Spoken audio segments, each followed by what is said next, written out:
Hello everyone, welcome to part 2 of me obsessing over the new Taylor Swift album. I already did this earlier, like right when the album came out with the first half of the album, but I never did it with the second half of the album that she released at 2 a.m. And a lot of you guys were asking me to do it and I never did, but here I am today. And the reason I'm doing this is one, because you guys asked me to, but also because I'm not going to be posting a regular vlog today. I have completely screwed up my shoulder. It's a long story that I'm not going to get into right now, but I am basically in agony and in so much pain, and editing really hurts. So instead of doing a super edited vlog, I'm going to be posting this. I'm really hoping this little microphone works because it's kind of loud outside right now, but I thought it would be fun to do this outside in nature. I don't know why I thought that, maybe just because my house is loud because I have lots of kids. But anyway, I'm going to stop talking and we're going to just get right into it, okay?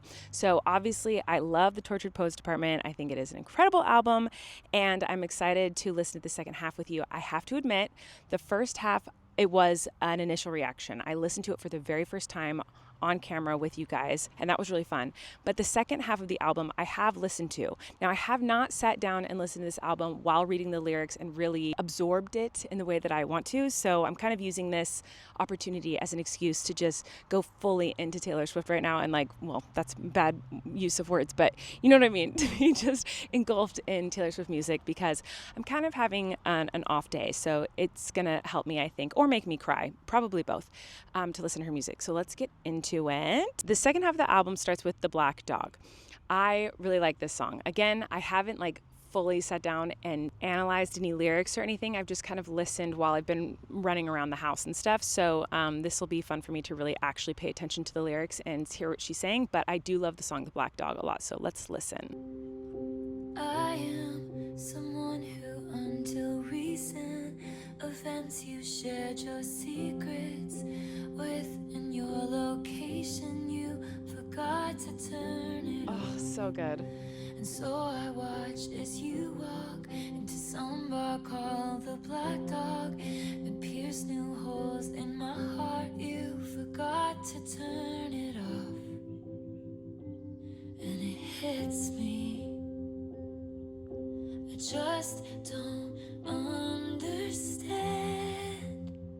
how you don't miss me in the Black Dog when someone plays the starting line and you jump up, but she's too young to know this song that was intertwined in the magic fabric of our treatment.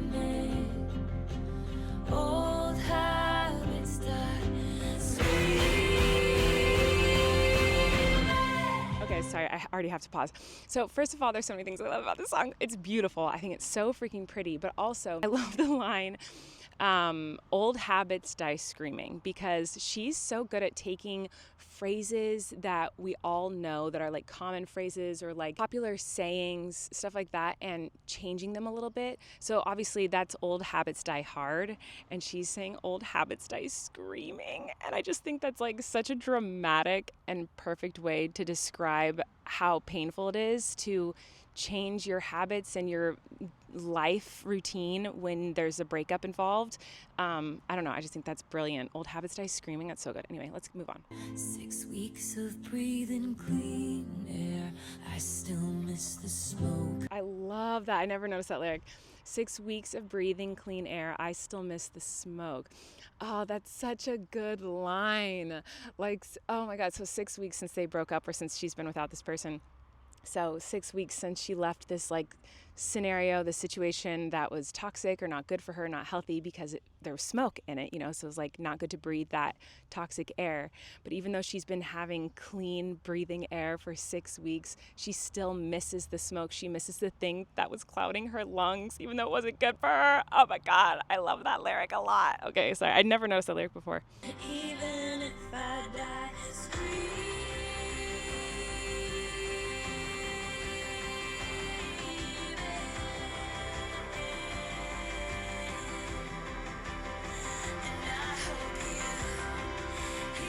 I never noticed that. I hire a priest to come and exorcise my demons, even if I die screaming, and I hope you hear it. I hope you hear how much you hurt me. That's so dramatic. Oh man, I really love that song. I think it's beautiful. That was fun to be able to read the lyrics along because I feel like I missed so many little cute moments without. Okay, now I'm really excited to continue to listen to the second half of the album. Okay, I love the Black Dog. That's definitely in the top 5 of the second half of the album for me. I love that song. Okay, next we're gonna listen to "I'm Gonna Get You Back." Lilac short skirt, the one that fits me like skin. Once you fix your face, I'm going in. I don't understand that lyric. Can some Swiftie explain that lyric to me? Because I've heard the song a few times now, and I've never read the lyrics along, but every time I hear, once you fix your face, I'm going in, what does that mean? What's she saying? Like, fix your face? Because obviously when you hear someone say fix your face, like, it's kind of mean. So I don't think she's being mean, but I know there's some double meaning or some meaning that I don't get. So can someone explain that to me, please? Once you fix your face, I'm going in. What does that mean? Okay. Whether I'm gonna be your wife or gonna smash up your bike, I haven't decided yet, but I'm gonna get you back. Whether I'm gonna flip you off or pull you into the closet, I haven't decided yet, but I'm gonna get you back. I hear the whispers in your eyes, I'll make you wanna think twice. You'll find that you are never not mine. That is such a good song. I feel like that song is brilliant on so many levels, but I love the double meaning of "I'm going to get you back" because people have said that in both contexts of, oh, I'm going to get him back, like I want to get that person back or her back, I want to get that person back in my life. But also, obviously, people have said, like, I'm going to get him back for what he did to me. And the fact that it's both at the same time, I just think that's such a clever concept, and it's such a fun song. I love it. Anyway, sorry I don't have much more to say about it. I just really like that song. Next one is the Albatross. Here, let's take a listen and a little read to the lyrics. Wise men once said, wild winds are death to the candle, rose by any other name is a scandal. Cautions issued, he stood shooting the messengers. They tried to warn him about her. Cross your... Hold on, I feel like these lyrics are already too smart for me. I feel like this is one of those things where I'm gonna have to like analyze it on my own time because she's like sometimes so poetic with her lyrics that I like don't get it at first, and then sometimes there's been times where I've listened to a song of hers years after it came out and I'm like and I finally get it or like hits me. Has that happened to anyone else? Just me? Okay, anyway, I'm gonna keep going because I'm not gonna sit here and try to decode this right now because it might take me a long time. Okay, anyway. Thoughtless heart, only liquor anoints you. She's the death you chose. You're in terrible danger. I mean, obviously I know what the song's about. I know what it means, and that it's like a bunch of people warning a guy like, don't be with her, she's awful, she's poison, she's terrible. But I just feel like there's so much more depth to these lyrics than I'm catching. Right now I'm just catching like the surface level meaning of like, hey, she's dangerous, everyone hates her, everyone's talking crap about her, to this guy and being like, hey, she's gonna ruin your life, don't go to her, don't be with her. And he's like shooting the messenger, not listening. So I get the like general idea. I just feel like the lyrics have a lot deeper meaning that I need to analyze more. Wise men once read fake news and they believed it. Yeah, that's good. Jackals raised their hackles. You couldn't conceive it. You were sleeping soundly when they dragged you from your bed, and I tried to warn you about them. So the devil that you Wow, wow, okay, this is really good. Oh, I'm gonna cry already, Tay-Tay. Oh wow, I never noticed the lyrics. Okay. Wow, that's really good. That's really good. Okay, Tay-Tay, you've done it again. These lyrics. Okay, so the first half is obviously everyone warning this person like she's a piece of crap, like don't be with her, she's dangerous, she's terrible, she's gonna ruin your life. And then she says, wise men once read fake news and they believed it. So saying like, hey, these people are saying a lot of crap about me. Not all of it's true. A lot of people are believing this fake news, this stuff that isn't true. You were sleeping soundly when they dragged you from your bed. I tried to warn you about them. Oh my gosh. So she tried to warn him about them and the people who tore her down. Oh my gosh. I'm the albatross I swept in at the rescue. The devil that you know looks now more like an angel. So like she was the devil that they all said was this awful person, but now she's there to like rescue him and help him. I'm the life you chose in all this terrible danger. So he chose this life with her, even though it comes with all this danger because of all these people who say all this crap about her. So cross your thoughtless heart. If she's the albatross, she is here to destroy you. That is genius too. She did it. Okay, so cross your thoughtless heart is obviously from the saying we all know, cross your heart, hope to die, which is genius. So she's basically saying like, cross your heart, hope to die. If you cross your heart and hope to die with me, like you cross your thoughtless heart and your heart wants to be with me, you're hoping to die. Like you're in terrible danger if you're with me. It's gonna kill you. Like, oh, that's brilliant. Cross your thoughtless heart, because that implies the next line is gonna be, and hope to die. She's here to destroy you. She's the albatross. She's here to destroy you is the next line. So she's essentially saying like, oh my gosh, if you choose your heart and cross your heart and hope to die, you're going to hope to die. Oh my gosh, like I'm going to be this life with me. Not she's going to kill him, not she's going to destroy him, but like the life with her might, because of how hard it is. That's really good. I'd never analyzed those lyrics before. Oh my goodness. Okay, next song is Chloe or Sam or Sophia or Marcus. It's a lot of names. You hologram stumbled into my apartment. Okay. Hands in the hair of somebody in darkness, named Chloe or Sam or Sophia or Marcus, and I just So she's imagining her person with someone else. As the decade would play us for fools, and you saw my bones out with somebody new. You saw my bones out with somebody new. Does that mean like because she was so skinty? Because people call skinny people like bony? Or is it because bones, like she's dead and it's like her skeleton, like she's like a corpse of a person because she's not with him, so she's like not alive even though she's out with someone else? That's an interesting way to phrase that. That's why I'm just like analyzing that, because like you saw my bones out with somebody new is a weird way to say like you saw me with someone new. I think I would assume it means she's a skeleton, like she's dead, like she's not a person anymore now. She's not. But anyway, okay, moving on. Like he would have bullied you in school, and you just watched it happen. If you wanna break my cold, cold heart, just say I loved you the way that you were. Oh, that's really sad. If you want to break my cold, cold heart, just say I loved you the way that you were. That is brutal. That implies that she changed so much to try to be the thing that this person would love. And she tried so hard to become someone else for this person. And it would break her heart if she ever found out that they just loved her how she was before she tried to like be something for that person. That is, that's a brutal lyric. At least that's how I interpret that. Okay, moving on. And you have some kids with an internet starlet. Will that make your memory fade from this scarlet maroon? Maroon! Like it never happened. Could it be enough? Will I always wonder? Oh, Tay-Tay. That's a good lyric too. Will I always wonder? Like, will I always wonder if you loved me? Will I always wonder if we were right for each other? Will I always wonder what life would have been like with you? I mean, these are all things you go through in a breakup with someone that you just love so much. Oh man, she's such a great lyricist. I just think she's brilliant. Okay, next one is How Did It End?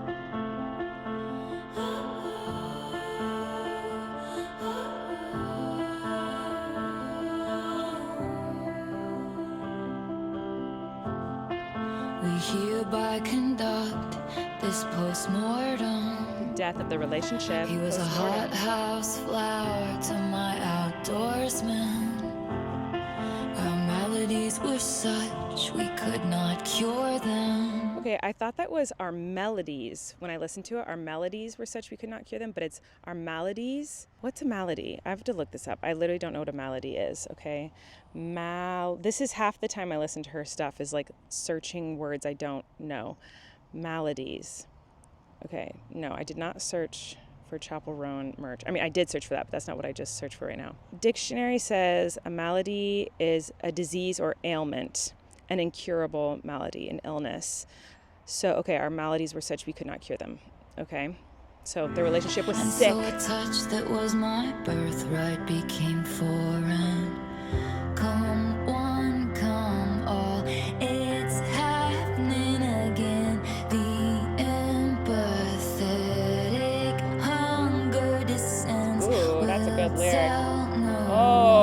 these lyrics. I'm gonna vomit. Oh. How did it end? Ooh. I love her. Those lyrics. Come one, come all. It's happening again. Come one, come all, like gathering everyone in the town, everyone in the world. Come one, come watch this freaking spectacle of this death, this post-mortem, death of a relationship, this heartbreaking, horrible, incurable illness. Come one, come all is such a phrase you would say, like, come one, come all, and take a look like a circus. Come one, come all. It's happening again. She's dying again. She's sick again. She's having another heartbreak, okay? She's talking about the media. She's talking about people being obsessed with her freaking love life. In my opinion, come on, come all, it's happening again. The empathetic hunger descends. I love that. The empathetic hunger. People claiming to be empathetic, to have empathy for her, but putting empathetic hunger, like to hunger to be empathetic, it almost sounds like an oxymoron. It sounds like they're opposites. Like you can't, like to hunger for something, to crave something, to crave like knowing more about her death and her breakup and her heartbreak, like, but claim it's because of empathy. That's such a good line. The empathetic hunger descends. We'll tell no one except all our friends. I mean, that's gossip, right? Like, so everyone's gossiping about her and her life. We must know, like, we must know, how did it end? The way that it's worded is perfect. We must know, how did it end? How did the death happen? How did the breakup happen? How did your life get ruined? We actually have to know. It's our right. It is our responsibility to know. It is we are entitled to know about this person that we've never met. We don't know this person personally, but we actually have to know how your heart was destroyed. So tell us right now, and we demand an explanation. That is brilliant lyric writing, because she said in my opinion, she said all of that in the most poetic way. Wow. Come one, come all, it's happening again. The empathetic hunger descends. We'll tell no one except all our friends. We must know. How did it end? Because we must know implies like you have to know this information. It is life or death that you know we must know. We must know this. How did it end? Like, I have to know the tea. Like, it's so like icky. Oh, I love this. Okay, moving on. Then feverishly calling their cousins. Oh, this song's all about gossip. Guess who we ran into at the shops? Didn't you hear? They called it all off. One gasp and then how did it end? Oh my God, it's so good. One gasp, meaning like one singular second of perhaps empathy, perhaps feeling bad for someone, going, oh my God, how did it end? Like the empathy lasts for a second before it's, I want the tea. Give me the gossip so I can be entertained. One gasp, and then how did it end? Oh, it's so good. Okay. Say it once again with feeling, how the death rattled, breathing, silenced as the soul was leaving. The deflation of our dreaming, leaving me bereft and reeling. My beloved ghost and me, sitting in a tree. D-Y-I-N-G. It's happening. She does it again, guys. Sitting in a tree, K-I-S-S-I-N-G. No, D-Y-I-N-G, dying. So good. All friends, but I still don't know. How did it end? Okay, the end of that song, I feel like, oh my gosh, this video is going to be very long, I'm sorry, but I still don't know how did it end. I feel like it could be taken two ways. It could be taken like, I don't even know how it ended. Like this, I'm just heartbroken and dying, and I don't even know how it happened. I'm just so sad. It could be taken that way. So like all these people want to know, how did it end? They want to know the tea. And she's like, I don't even know. I'm just dying and heartbroken. Can you leave me alone? Could be one way. But it's also interesting to think of it as her being kind of sarcastic. Like, because all these people Come one, come all, it's happening again. The empathetic hunger descends. We'll tell no one except all of our friends. But I still don't know. How did it end? How do you think? As you guys are attacking me and begging me and demanding I tell you what's going on in my love life and how my death happened and won't leave me alone, like, and attack me in every relationship I'm with. And it's interesting that comes right after the song we just listened to, with the Albatross 2 songs prior, with everyone being like, she's horrible, don't be with that person, she's terrible, she's the worst person in the world. And then how did it end happens. Like, that's an interesting thought. Maybe she meant it like sarcastically, like, because she asks at the end, how did it end? You know, I always thought maybe she was just asking herself, like, how did this even end? How did this happen? But there is the option that maybe she's like saying it sarcastically to the listener who's like obsessed with gossip about her. Like, how do you think it ended? What do you think happened? Let's think about that. Perhaps could you have some part in this?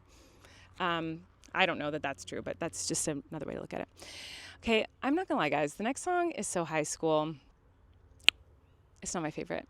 I think it's a cute song, but I feel like it doesn't match the rest of the songs in this album. But maybe if I read along with the lyrics, I'll feel differently. I also saw some stuff on TikTok about this song that kind of blew my mind because I'm very naive.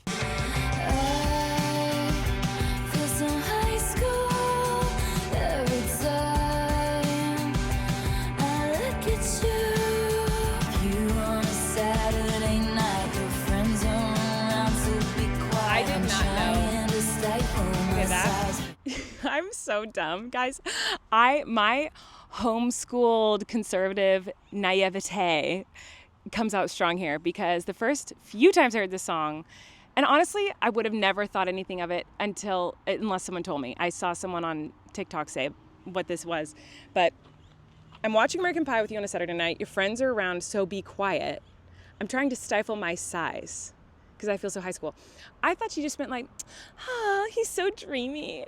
I definitely did not think that meant that like they were like doing things and so they needed to be quiet because his friends were there. Do you know what I mean? Like, because that's definitely what that means. Truth, dare, spin, bottles, you know how to ball, I know Aristotle, brand new, full throttle, teach me while your bros play Grand Theft Auto, it's true, swear, scouts, honor, you know what she wanted and boy, you got it, brand. Okay, so that too, okay? Brand new, full throttle, touch me while your bros play Grand Theft Auto. Again, I thought she just meant like touch my cheek, touch my hand, touch the small of my back, just let me know you're there while we're hanging out with your bros. I did not think it meant like touch me. I mean, and then people are also saying it's true, swear, Scout's honor means like he was like doing some dirty things to her and there's fingers involved in these things. And I did not know that. I did not think that. I never would have thought that. My mind did not go there at all. So I guess maybe T Swift is talking about she's just feeling really good around her boy and they're doing things around his friends all the time. Okay, my battery is about to die, so I'm going to pause here and maybe I'll finish the rest later tonight. But I'm having a lot of fun. I hope you guys are. I also don't even know if this microphone is working, so hopefully it is. Okay, bye. Okay, everyone, it's much later. My kids are all asleep. Let's finish this up. Sorry I'm taking so long to get through this. I feel like I need to speed it up. The next song is I Hate It Here. Quick, tell me something awful, like you are a poet, trapped inside the body of a finance guy. I hate it here, so I will go to secret gardens in my mind. People need a key to get to, the only one is mine. I read about it in a book when I was a precocious child. No mid-sized city hopes and small town fears. I'm there most of the year cause I hate it here. Well, I feel like I need to reread those lyrics 800 more times before I actually get them. Tay-Tay loves telling jokes in a lot of her songs on this album, which I don't know that I remember her ever really telling many jokes in past songs. I guess she has a couple of times. I feel like, quick, tell me something awful, like you're a poet trapped inside the body of a finance guy. Like, that's funny. There's a lot of good lyrics in here. I feel like it's too much. I'm like overwhelmed by these lyrics. But what's so funny is this lyric, I hate it here, so I will go to secret gardens in my mind. People need a key to get to, the only one is mine. I read about it in a book when I was a precocious child. child. I loved the movie The Secret Garden as a little girl, like was obsessed with The Secret Garden and was obsessed with the idea of The Secret Garden. That was my dream. My literal dream as a little girl was to have a secret garden that no one knew about but me. And I was always looking for one. Like I thought I would find one. I remember kind of finding one once at a creek by my childhood home it was just like this ivy had grown in such a way that it looked like a little like room of just ivy, and it was really hard to get into and hard to find. And I remember feeling like I'd found my own little secret garden, but I used to dream about that all the time, like that I would suddenly one day figure out a part of the fence that opened up a portal to like a secret place that I could go and just be away from everyone. And so I don't know. I know that she's not being literal with that lyric, but it just reminds me of my childhood and desperately wishing I could have a secret garden to escape to. Nostalgia is a mind's trick. If I'd been there, I'd hate it. It was freezing in the palace. I love the line, nostalgia is a mind's trick.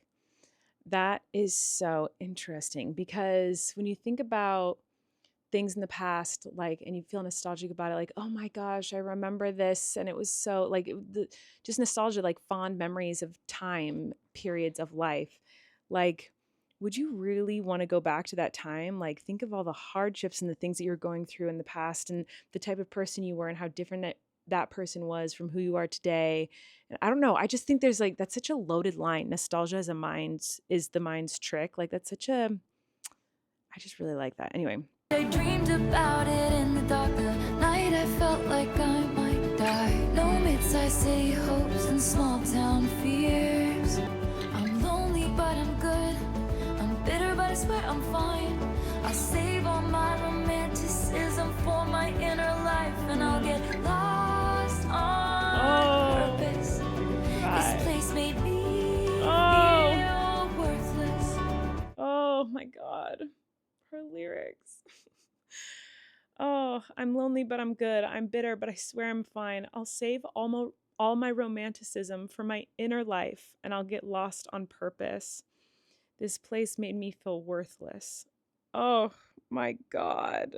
I have had times in my life where I was so miserable and sad that I got lost in purpose and work and trying to like find a purpose or something to focus on to get my mind off of the fact that I was actually like miserable. This place made me feel worthless. Oh my God. Anyway, okay, moving on.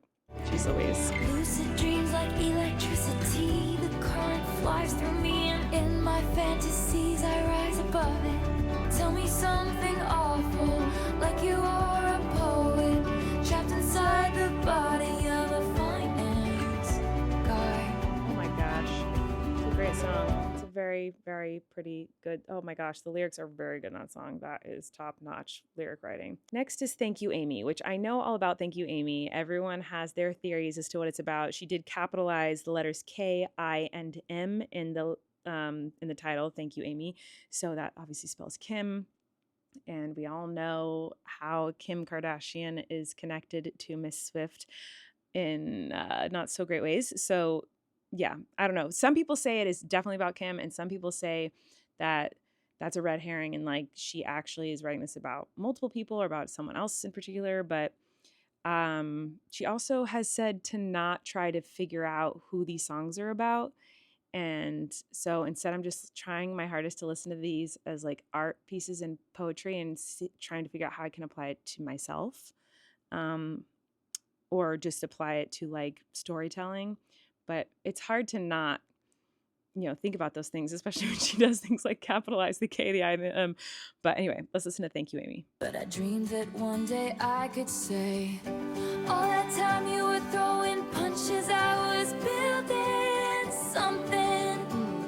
And I can't forgive the way you made me feel. Screamed, fuck you, Aimee, to the night sky as the blood was gushing. But I can't forget the way you made me heal. Oh, cry! Oh, this one's making me cry. Ugh. And it wasn't a fair fight or a clean kill each time that Aimee stomped across my grave. And then she wrote headlines in the local paper, laughing at each baby step I take. And it was always the same searing pain.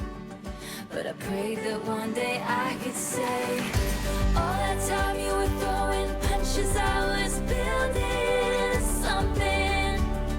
And I couldn't wait to show you it was real. Scream fuck you, Aimee, to the night sky as the blood was gushing. But I can't forget the way you made me heal. Everyone knows that my mother is a saintly woman, but she used to say she wished that she were dead. I pushed each boulder up the hill, and maybe you've reframed it. And in your mind, you never beat my spirit black and blue. I don't think you've changed much, and so I changed your name and any real defining clues. And one day, your kid comes home singing a song that only us two is gonna know is about you. 'Cause all that time you were throwing punches, it was all for nothing. And our town, it looks so small from way up here. Screams thank you, Aimee, to the night sky, and the stars are stunning.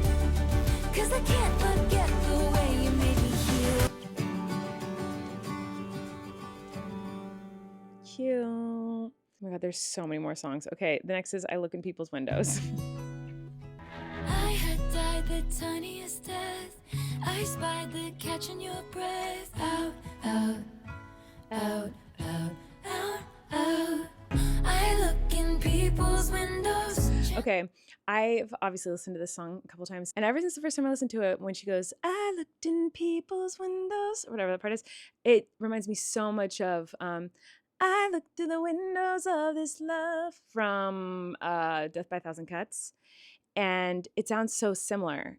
And I wonder, I'm assuming that's on purpose for some reason. Maybe it's not, maybe it's an accident, but just the way that it's sung, like the patter of it is so similar. And I look through the windows of this love, even though we boarded them up.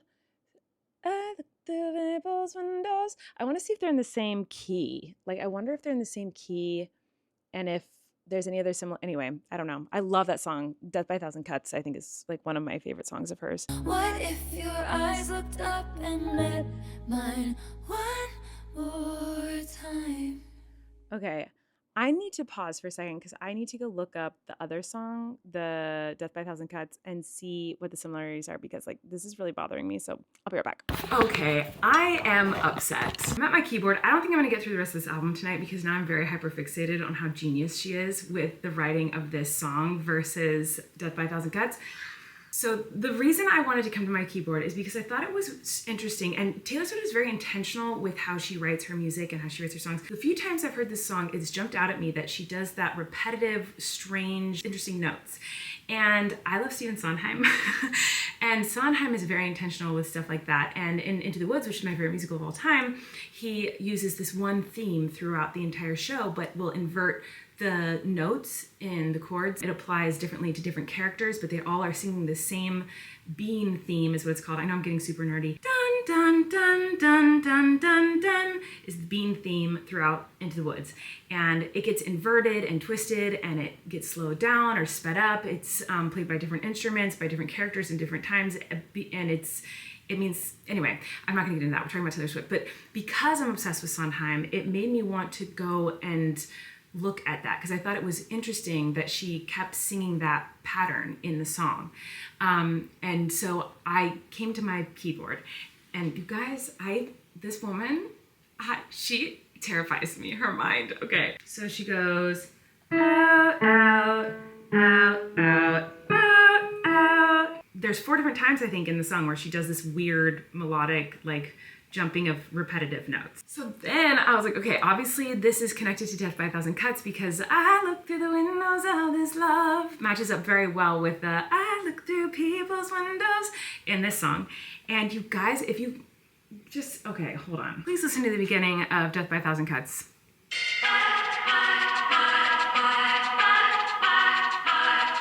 Those notes are my. And I Look Through People's Windows, she does out, out, out, out, out, right? And you're probably thinking like, well, those aren't the same. But they actually are. They're pretty much the same notes flipped around because these songs are in the same key, or so I thought. They're actually not in the same key because this one's freaking brilliant. So Death by a Thousand Cuts is in E major. Saying goodbyes, Death by a Thousand Cuts. It's in E major, right? But I Look Through People's Windows is in C sharp minor. And I know those sound different, but they're actually the exact same scale. They're the same exact notes. They're adjacent scales, but they just are, their starting points are different essentially. So this minor scale has all the exact same notes as the E major scale. If you're a musician, you know what I'm talking about, okay? So she's genius because Death by a Thousand Cuts is earlier on in their relationship where she's sad the relationship's ending and you're killing me, it's Death by a Thousand Cuts, this freaking sucks. But this is so many years later that now she's writing this version of the song, and it's gotten so much darker that before it was like, I look through the windows of this love. I look through the windows of this love. She's looking at this relationship because she's still so close to it that she can still look through this relationship of this love currently right now. Even though they've broken up, even though we boarded them up, the chandelier is still flickering here, so I can't pretend it's okay when it's not. The chandelier is still flickering, love is still kind of lingering there. I can still look through the windows of this love even though we boarded it up. Whereas the other one is she can't even look through the windows of their love anymore because their love is so far gone that now she's looking through other people's windows, just desperately trying to find this person, just trying desperately to have a glimmer of seeing that love that she used to look through their own windows of their love. Now she's looking through other people's windows, still just desperately trying. So it's gotten so much darker that now she's in a minor key where it was originally in a major key. Now she moved it to a minor key, but it's the same exact notes. Do you understand how complex and how genius that is? Genius. That's upsetting. Okay, hold on. There's so much more to this. Okay, so listen to this. This is I Look in People's Windows, obviously. Okay, Died the Tiniest Death, Death by a Thousand Cuts. Okay, so immediately, obviously these songs are exactly the same. So now she's about to do the out, out, out, out. She's about to do that part. So I'm gonna sing the Death by a Thousand Cuts notes, okay? Out, out, my, out, out, out, out, my. Northbound, I got carried away. Are you kidding? As you boarded your train, side, side, my, side, side, side, side. It's upsetting. So I look in people's windows, even though I was golden gloves. They have their friends over to drink nice wine. I look in people's windows. It's upsetting. You can sing the songs at the same time and the chords match up because they're essentially the same key even though they're different keys. One's in a C sharp minor and one's in E major, but those are the same exact notes. You can sing the songs together. And there's so many parallels between the two songs. It's upsetting. I tried searching faces on streets. What are the chances you'd be down? Okay, so then that lyric, I tried searching faces on streets. What are the chances you'd be downtown? But then in Death by a Thousand Cuts, she says, I see you everywhere. The only thing we share is this small town. It used to be that she just saw him everywhere. Like, I see his face everywhere. I see him everywhere. Everything in this town reminds me of him.